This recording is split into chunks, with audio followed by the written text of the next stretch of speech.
So in the novitiate, and I moved from the Los Angeles International Airport area to Pasadena, where the novitiate house went. So there were 3 people that I was one of 3 when I joined as an associate, and then the other people that are in the novitiate are several, and they have a 3 to 5 year program to figure out if this is really what you will do to make your final vows. And so this program is very structured, with theology classes, with designated prayer times, with designated community living times, and having our morning prayer and our evening prayer together, going to mass every day. And you can read about that, because I talk about, here I am, a hidden lesbian, and it's like, I don't want to wear nylons, and yet I'm required to wear nylons and skirts to walk across the parking lot to get to the church building for mass every morning. And it was like, just that right there, I was like, oh, this is not a happy way to wake up in the morning having to put nylons on. My preference would have been some athletic socks and tennis shoes. And so there's already that dilemma. But can I change? Can I follow this? Can I do this? Lord, is this what you're asking of me, that I really need to change my life? Was there ever a sense of guilt about your feelings, or? No, I have never been into guilt, and I don't believe in guilt. I think Lutherans and if you're out there and you're going, oh man, I'm just so guilt-ridden, it's like, get rid of it. Get rid of it. Well, that's a central issue to so many religions. That they sometimes or often make people feel guilty about the things that they shouldn't. Right. They're just being oneself. And I think back now, how blessed I was to be able to figure out who in terms of my sexuality, my sexual orientation, my sexual identity, and my prayer connection with God, that I could do all of that in one area. I didn't join the military to do that. I didn't join a cult. I didn't join an educational program to figure all that out. It was a spiritual program. And they gave me the time and the compassion, and they didn't know what was going on inside of me for everything, but they gave me that compassion, and they circled me with a group of people that prayed and were dealing with their own heart stuff. And that's what the novitiate was all about, is finding out in your heart of hearts of hearts, what was the Lord calling you to do? What was the Lord calling you to be? And I am so grateful for that. And anybody in seminary or religious training or becoming a priest or a pastor or a sister or a deacon, that time period is so special. And my goal, one of my goals and dreams, I shouldn't say my goal, I'm really hoping, Lord, that this book can be a part of seminary training. Wow. And religious training, because I think our love story and the things that we talk about and lived through, it's not a theology class. This is life. Yeah. This is life, and I'm pretty blunt, but yet it's centered around love, because that's who Carol and I were. And so this book is written with love, and I'm going to start crying right here. I still miss her. Sure. And, it's going on 2 years, and I miss her incredibly, but at the same time, I'm so glad she's in heaven. She doesn't have to suffer anymore. She had that stroke in 2014, and that was a heck of a time in our life. 8 years. Yeah. And I know you know this stuff too, and my faith is so strong. And anyways, so back to my point. I think this book can be in curriculums, in universities. It can be in religious training programs. I think there's so many golden nuggets in it. And I keep hearing that from people as well, that the messages in our stories are almost like the parables of Jesus. And when somebody said that to me, I'm going, oh my gosh, we were just living life, paying attention to each other, loving each other, and loving our Jesus. And I still say to this day, who wrote this book? Jesus, Carol, and Joanie. Okay. There were times I would sit down at the computer, Robert, and they weren't my words and my thoughts. They came from somewhere. They came from the divinity. They came from the Spirit. And it was Jesus talking and Carol talking, and my fingers were just going. The tears would be coming down. I would laugh my head off as I'm sitting at the computer, just typing away. But it's a Jesus and Carol and Joanie book. That's what this is. How do you like the title? I love the title, and I told you before we were on camera, but in the Lutheran circles where I grew up, there were often little jokes about Catholics, and one was the question of, is it all right for a nun and a priest to make out? And the answer was yes, as long as they don't get into the habit. They don't get into the habit. That's great. That's great. Oh, I have a joke. Okay. I have a joke. And if this is not good, you might have to cut it off. Okay. So this is think of my novitiate training. Sure. And so the young sisters in training are gathered around the Mother Superior. And the topic today is sex and sexuality. And so one of the novices said, well, sister, what can I masturbate? and the superior says, well, you can, but you need to make sure you have your pop gun with you. And what do you mean, sister? Well, you have a little gun, and every time that you have that urge, you just go bang. You just go bang, and it'll go away. You just go bang. And okay, sister, that's what I will do next time. And so one evening, the young novice gets up and she's going to raid the refrigerator downstairs, and she walks by Mother Superior's room and she hears this.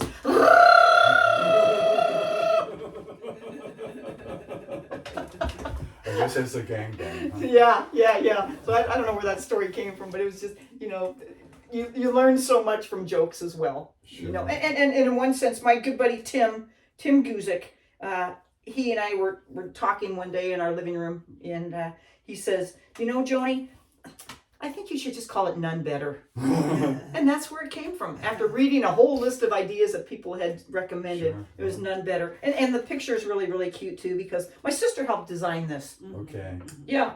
And so this is me on this side here, young 20-some-year-old. And of course, I've got my basketball and my pink shoelaces and my sports gear and my whistle around my neck. And here we are, endearing and loving each other, and we'd love to intertwine our hands. And that was all secretive, of course, and you'll read about that and why we had to be secretive. One, because it wasn't permittable within the Catholic Church, and of course not a convent to fall in love. And Carol was just such a beautiful person, and she's wearing her bling, and she always wore pink socks and her sandals. She loved to travel. She always wore hats, and so this picture describes that. So, but anyway, back to, we were very secretive and had to be while we were sisters in the convent, because it was not allowed. It was not allowed. And in society at the time, in the 80s, we're talking about the HIV/AIDS era. And with that came stigmas about gay people. And again, those nasty name calling. And it was hard times. You probably remember those. Where were you in the 1980s? Oakland. Oh my gosh, you're in the epicenter of things. Yeah, in many ways. And there was so much ignorance. And sometimes ignorance just breeds hate. And we're seeing that more and more these days, I think. Oh, wow. That's well said. And look who just became the Speaker of the House of Representatives. Yeah. Inequality at its best, huh? It's like, oh my gosh. I'm all into being more cohesive and accepting people for who they are and just loving them for who they are and just equal for everybody. And that's to me what pride stands for, Interestingly, the word pride is sometimes identified as one of the 7 deadly sins. Yeah. But, what do you think of that? Well, I think it's wrong to think that way, because it's really. This tea tastes so good. There's nothing at all wrong about feeling good about one's accomplishments. There are forms of pride that are related to pride that are ugly and vicious and all that, but pride in itself is not a deadly sin. I don't think. I don't think so either. I don't think so either. And to feel proud and worthy of talents or gifts or whatever that may mean. You betcha. You betcha. Yeah. And I look at the LGBTQ pride events that go around, and I've been to 5 doing book events, and they have been phenomenal. Tell us about them. Oh my gosh. Well, let's see. Brookings they had their 2nd annual, so we had that in June. Crescent City had one at the Art Gallery, which was beautiful. And then I went on to Coos Bay, Medford, and Ashland. Mm-hmm. And so this coming year, I'm going to be going to even more because I'm writing 2 more books with co-authoring with Elizabeth. That's a whole other story. But the Pride events. Let me talk about Ashland for a little bit. That was just a couple weeks ago.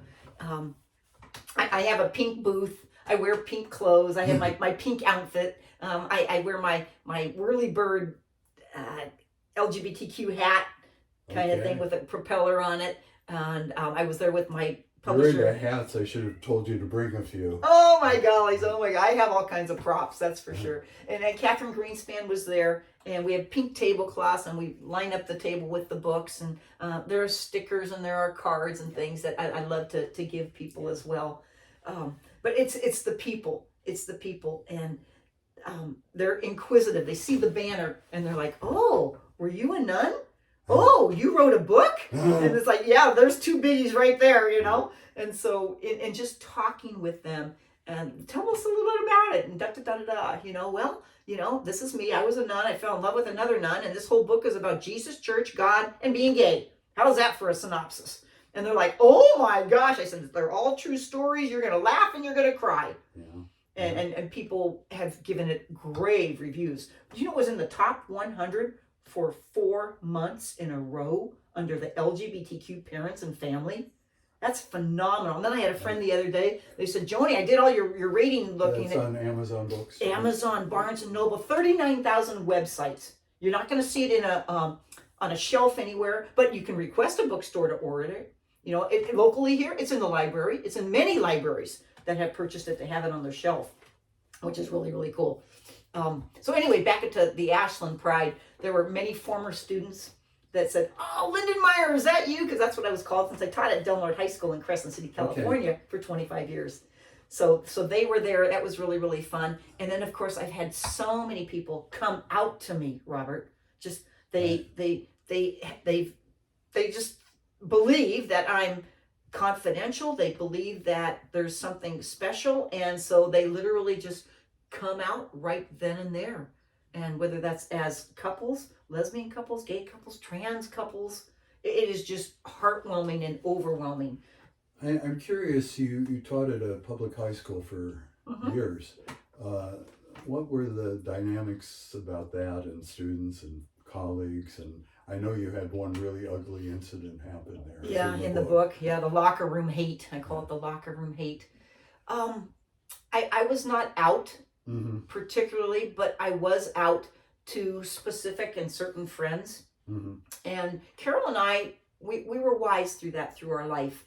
There are some people that you can share your deepest, darkest secrets and it's respected and honored. And there are other people that you try to share something personal and they sabotage, or they're mean, or they're just not loving and kind about it. So Carol and I, all through our life, we were very particular on who we shared about us. Neither of us liked labels.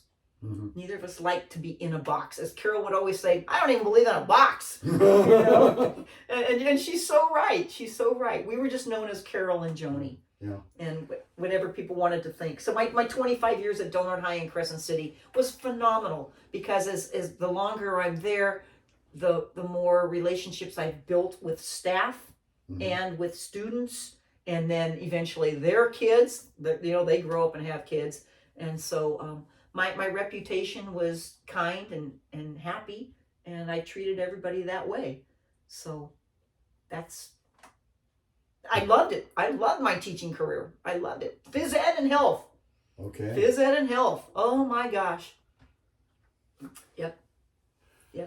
Did you ever teach? Did I ever teach? Yeah. I just opened it up really big there.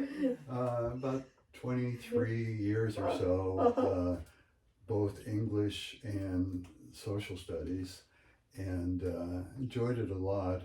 But to me, one of the highlights was every once in a while there weren't enough subs to cover the school. Yes. And we had to cover classes, and often that was a chore. Been there, done that, yes. But every once in a while I was subbing for PE. Nice. And I subbed for English and social studies. See? And we had each other's back. And after taking roll and all that, and I often wound up playing basketball against high school kids and showing off my hook shot and why I gained the name Silky. Ooh, I love it. I love it. And so, And kids love that because you're interacting with them, and Oh. that builds a rapport that is beyond anything. I rarely had discipline issues with my students. I had some, and it, you know, that happens. But as a teacher, the first thing I did once the class settled down, you know, you knew who was going to be in there and all that. The first writing introduction I would do would be sharing my own writing with them, and it shared the story about becoming Silky. And this is not really the place to go into that in detail, but in the short of it is I spent much of my 20s in poor physical shape. I had jobs in politics and media, and they were interesting jobs, but I was spending a lot of time sitting and driving back and forth to Sacramento and things like that. But I wound up in my mid-30s getting a job at UC Berkeley, which turned out to be not a terribly good fit for me in view of what I'd been doing elsewise, but was a wonderful thing for me because I had access to the gym. And I started playing basketball every day after work, lost like 65 pounds. Wow! Started playing even against Cal varsity players well. Wow! With a very unusual game. Oh boy! Very left-handed, very much about maybe 75% of the shots I take would be hook shots, and from all over the place, left-handed. Wow! And how awesome!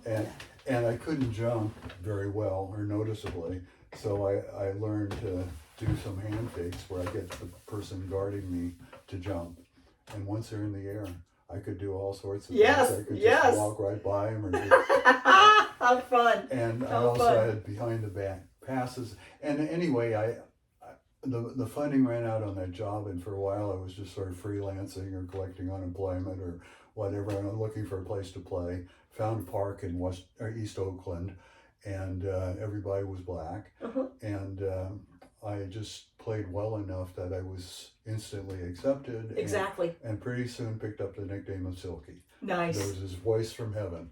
Nice. I love it. And anyway, I wrote about this and shared that with them as samples of writing about it. I wrote about a time when I really had a sense of a need for a change.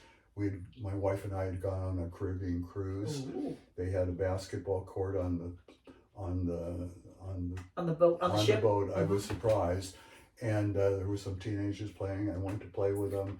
I did well for a while, but then I kind of pulled a muscle in my back. Oh boy! And the rest of the cruise, I fit in very well with the geriatric folk on it. But that was a time I need for a change, and then telling the Silky story. How beautiful! How wonderful! So anyway, and most of my students knew me as Silk or Silky, and confused administrators sometime with that. How fun! They knew things were going well. How fun! Anyway, yeah. So, yeah, and sports can open that avenue with young people. Music can open that. Theater can open that. Yes. There's so many different avenues that an adult can become a role model or a mentor for those people, and at the same time develop a friendship. And it's good for both. It's a win-win. Yeah. It's a win-win.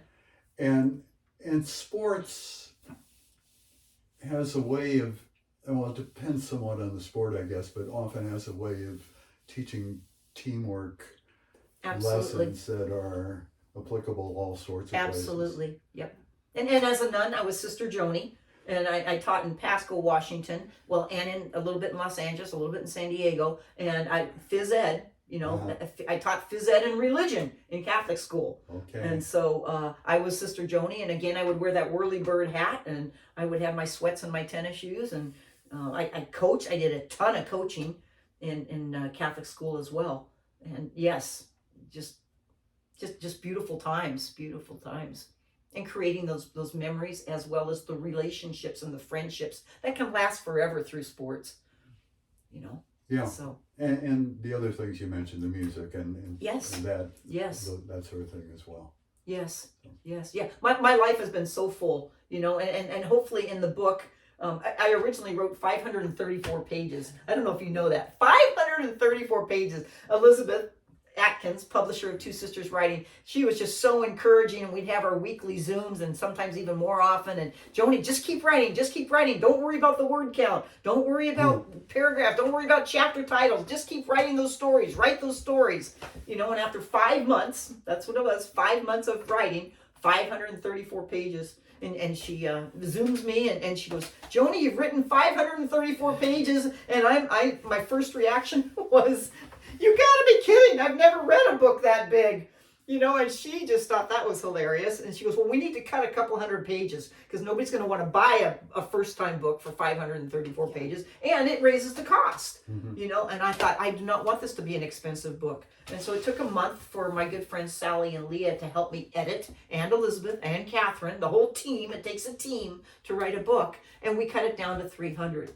You know, and then when I submitted the pictures, that I wanted pictures in the book in the very middle, and so Elizabeth again, she goes, Joanie, I have all the pictures right dab in the middle of the book. And I said, yes, Carol, I always wanted to be a centerfold. And so those pictures are real pictures of us living our life. Yeah. You know, one image from this that I related to well was about when you started playing basketball with someone who lived near the convent. Oh, at the novitiate, yes. Oh my gollies, Robert. Oh, and isn't that symbolically quite the thing that somehow that was discouraged or banned? I don't know quite. Yeah, it was halted. It was stopped. It was stopped. And you know, read the story. Tell a little bit about it. Well, in the novitiate home, my in Pasadena.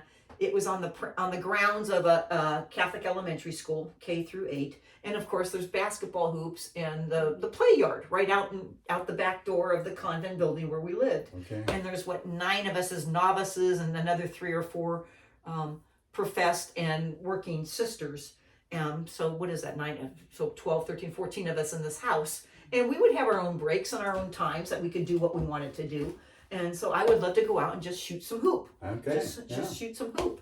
And this one day, this guy shows up, and he lived right through the fence of the school to a residential street, and he loved to play basketball too. So he would come over. So we'd start shooting hoop together, and we'd start playing horse and around the world, right? Mm-hmm. And so this is great. And then he goes, well, can I have some friends come? And why don't we play 2-on-2? And I'm like, yeah, let's do it. So then the next thing I know is the doorbell's ringing at the convent, and they are there. Can Joanie come out? Can Sister Joanie come out and play?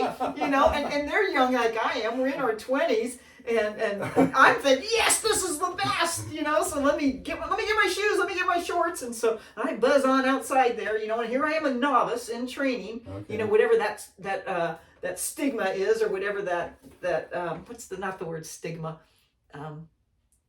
whatever people think that should, an assumption of what a sister should be, you know, in training. And so I come out, and man, we had the best of time, and their wives would show up and watch, and everything was really, really, really, really good. It was not a sensual thing or a sexual thing. It was playing ball. It was playing ball. And the next thing I know, at my weekly conference with my novice director, it was like, Joanie, you cannot do that anymore. You cannot play basketball. And it's like, why?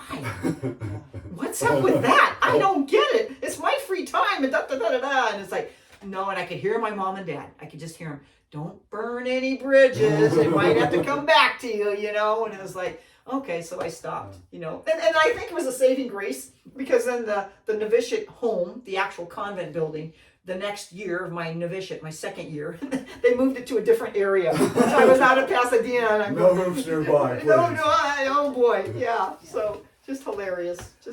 But yeah, and you're gonna find those stories in there. Thank you for telling me that was one of the ones you liked. And in a way, it's symbolic of the tension that anyone who's involved in religion has to do with how that religion often, in one way or another, has restrictions which are inappropriate or stupid or strangely based. And do you want to talk about how you feel about Roman Catholic Church right now? Oh, I sure can. in August, just a couple of I'll months be ago. happy to say about the same thing, or my own version of Lutheran. Yeah, But yeah.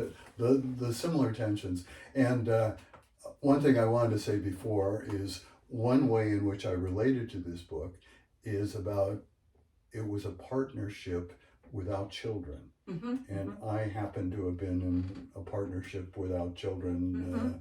It was related to health issues, and but there's so many things that couples without children's lives are so different from couples with children. But just a comment of mine. But you bet. And that's a whole other topic, isn't it? And especially, there are adult people that have their dogs are their children, or they honestly don't want to have children, or some get very isolated, or they're not able to have. There's so many issues, and is your life dependent upon having a child? I don't think so. I think God gives us all the gifts for His kingdom on earth, for His will be done in every single person's life. And some people are called to motherhood and fatherhood, and some people are not, and some people are called to relationship and not. Some people are called to many relationships, and I am not going to judge that. I think that's a thing that you and God get to figure that out. And hopefully the relationships that you're in are just good, solid, beautiful, loving, and kind relationships. And I mean everything, But the Catholic Church and other churches have so much trouble understanding that. Yes, they do. And that's why one of the books coming out next June is called Healing Religious Hurts. Elizabeth and I are really excited about that. And so many people have scars and have things that have happened to them or didn't happen to them that are church related that have hurt them. And continues with them the rest of their lives. It does.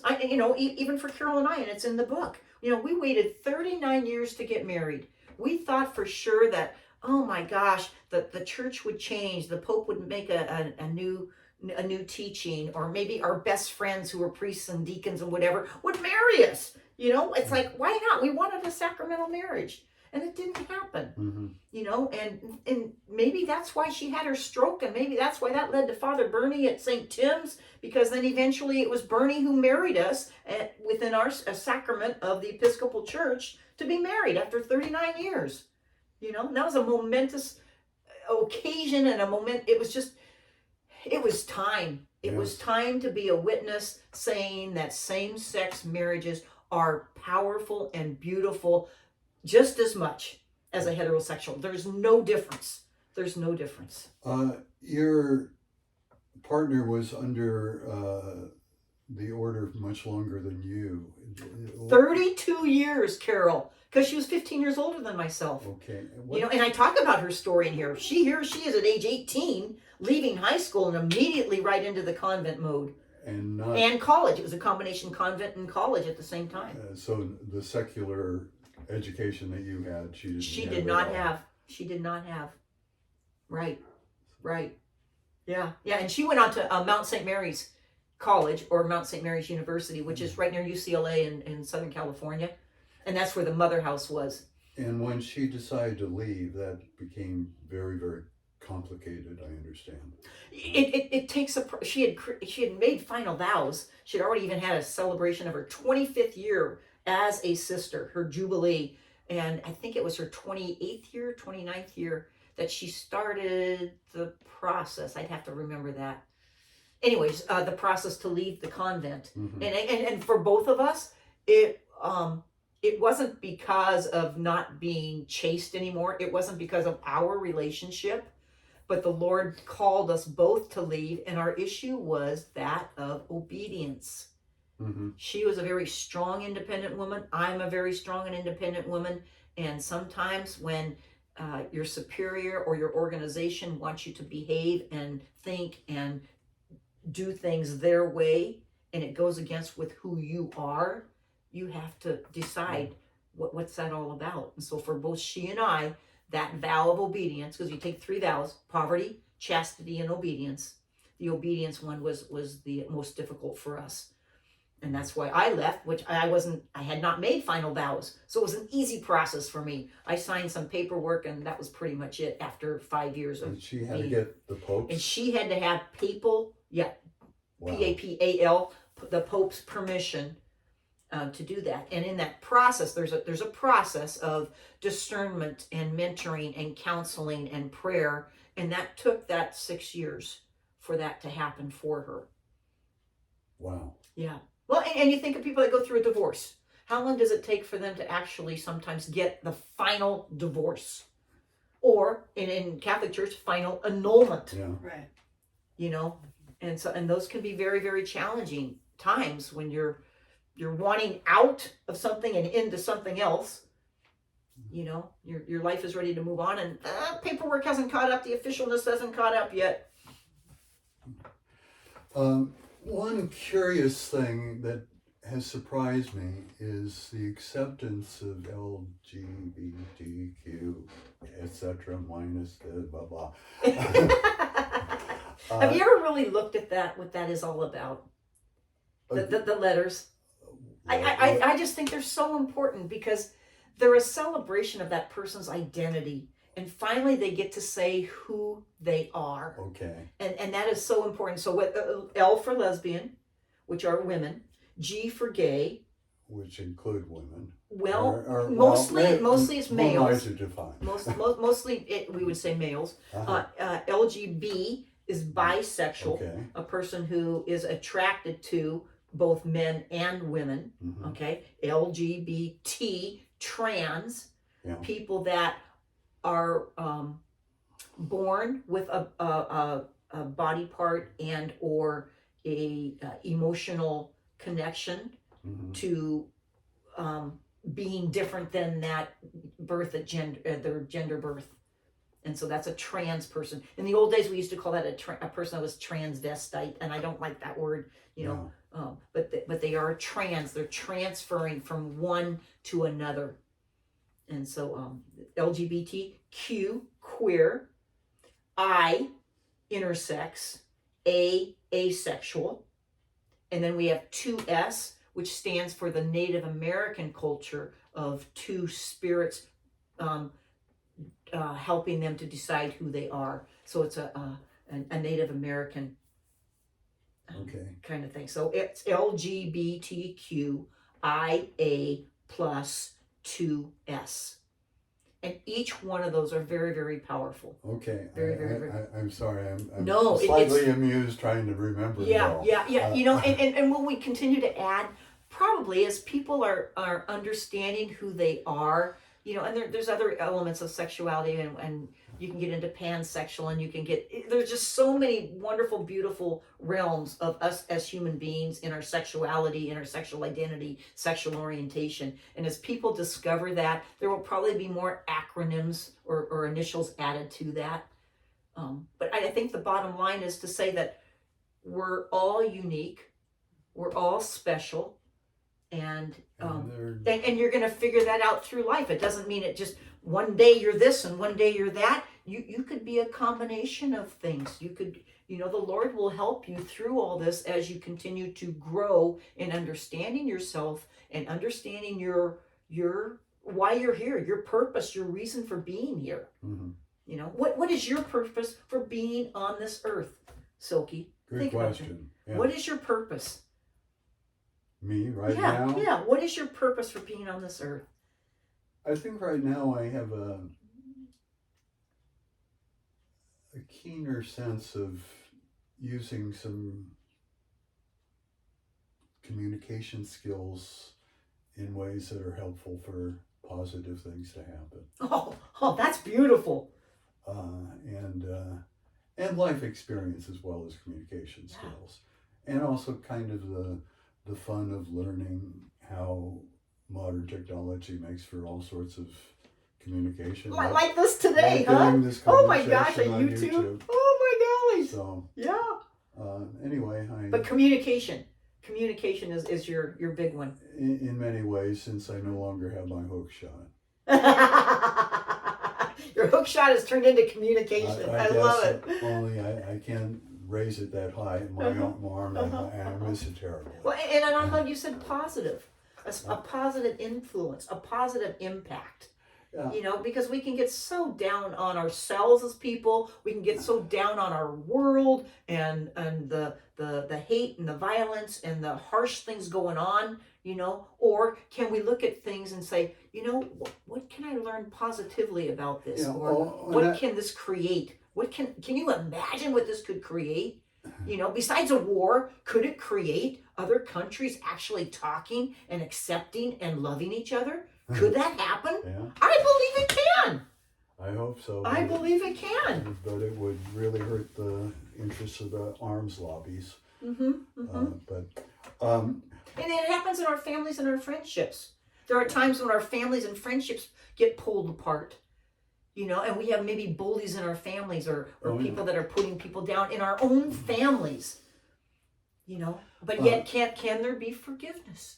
And that was Carol's number one sacrament is reconciliation, to actually forgive somebody and to forgive yourself for your thoughts, your actions, but to forgive somebody completely when they have hurt you so bad. You know, and I've had friends that have been molested or raped or just so many hard things. And for them to actually get to the point where they can forgive that other person, it is profound. It is profound. And that's what I think Jesus was all about. There's life everlasting, and we can forgive ourselves, and we can forgive others. Beautifully said. Thank you. Sorry, I hope that was not preachy, because I don't want to be preachy. That's just how I believe and think. That's why we're engaged in communication right now. Yeah. It's interesting. There are two counter trends going on worldwide about issues relating to gay stuff, and I shouldn't limit it to that word, I guess, but It's okay. that I'm really surprised that there's much broader acceptance of marriage in the culture. And I think that's because... Are you talking like same-sex marriages? That I think it has a lot to do that, well, people realize that, hey, I have a cousin or somebody I work with who's not such a evil, awful person, even though that's perceived to be involved in evil, awful activity. That's changed. But at the same time, the person elected as Speaker of the House of Representatives, his career was professionally at the center of terribly anti-type activities. And in the Catholic Church... It's scary too. As an LGBTQ person, sure. It's scary because you don't know what's going to happen. And Carol and I lived through a lot of that fear too. You know, am I going to get mugged? Am I going to get beaten up? And this guy's religiosity is really dangerous. But anyway, there are two and within Catholicism, the Pope is I didn't get back to your question. More and more better stuff, but the hostility, and especially from American bishops, right, and cardinals and that. So anyway, do you want to talk a bit about that? Oh my gosh, let me see if I can. You mentioned so many things there. That was action packed. First off, I believe when you get to know a person for their personhood, yes, that makes the difference. Mm-hmm. And so if you are finding that you're being judgmental or critical of a person, I think, and when I've had this happen, when I'm struggling with a person, I need to jump in and get to know them better as a person. Mm-hmm. And that seems to take away a lot of the hate that can build. You talk about the Pope, and I've sent him the book, and I don't know if he's read it.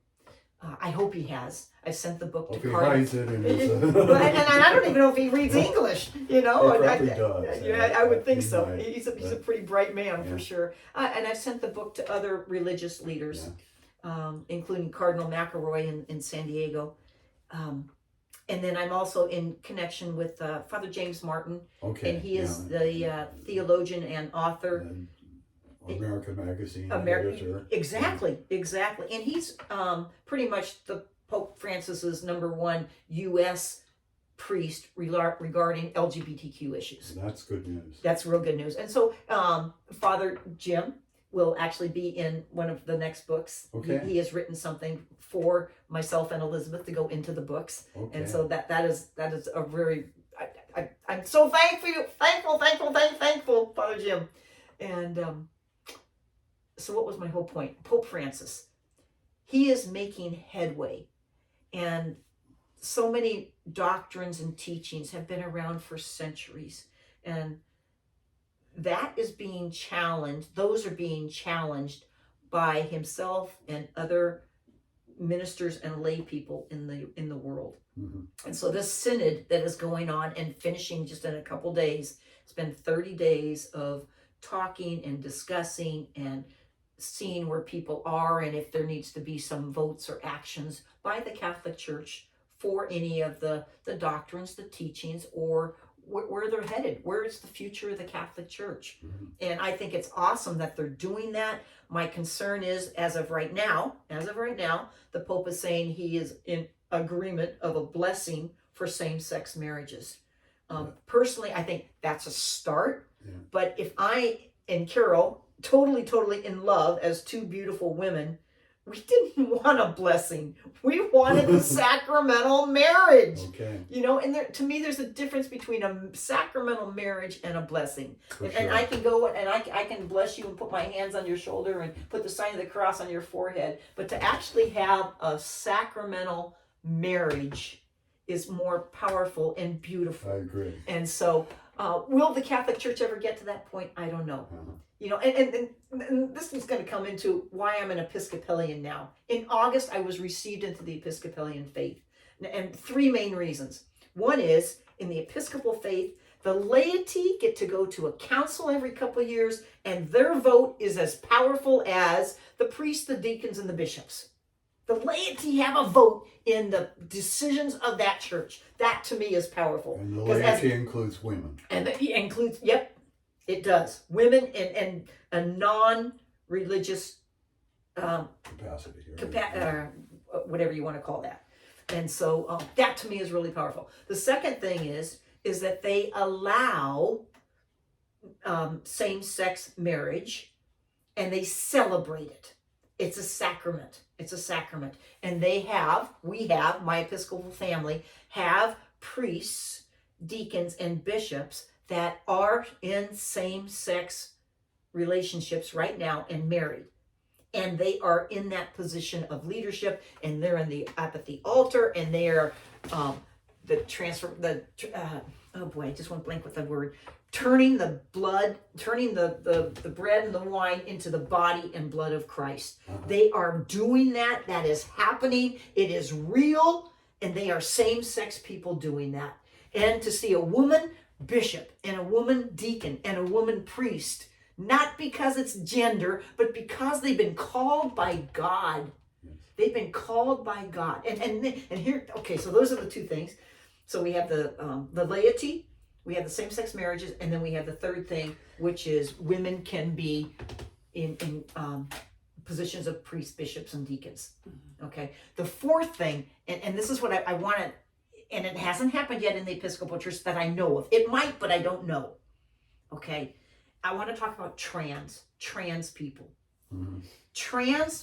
Let me back up.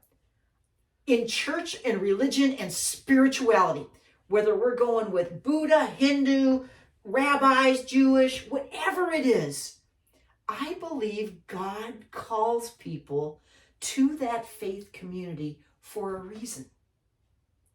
As a woman, as a man, as a trans, as a bi, as a gay, as a lesbian, God doesn't say only straight people can be bishops.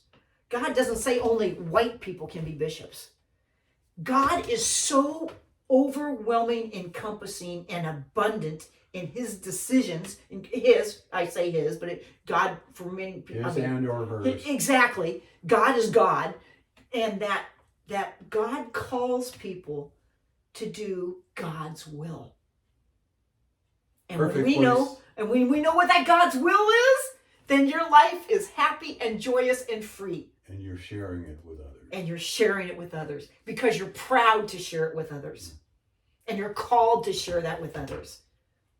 And that's where smile, love, hugs, and this book, Nun Better, is the heart of it. Perfect place to say an amen. Thank you so much, Joanie. Amen. Thank you, Silky. Okay, Thank you. you've been Thank you, Glencora, for doing this. You're welcome. Joanie Lindenmeyer, author of Nun Better, an amazing love story. Thank you again. Thank you. That was great.